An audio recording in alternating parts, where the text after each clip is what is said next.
या न्यूज बुलेटिनचे सहप्रायोजक आहेत गोकुळ।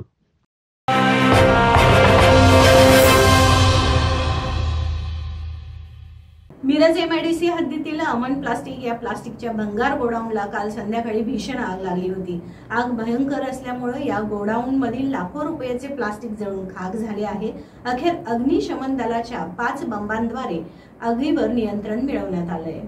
मिरज एमआयडीसी हद्दीतील अमन प्लास्टिक या प्लास्टिकच्या भंगार गोडाऊनला काल भीषण आग लागली। या भयंकर आगीमुळे या गोडाऊनमधील लाखो रुपयांचं प्लास्टिक जळून खाक झालं।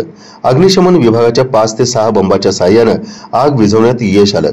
आग मोठी असल्यामुळे आगीचे आणि धुराचे लोट मोठ्या प्रमाणात पसरले होते। दरम्यान आग बघण्यासाठी नागरिकांनी या परिसरात मोठी गर्दी केली होती।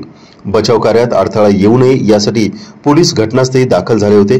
त्यांनी लोकांना या ठिकाणाहून बाजूला काढलं। सुदैवाने आगीमध्ये कोणतीही जीवितहानी झाली नाही।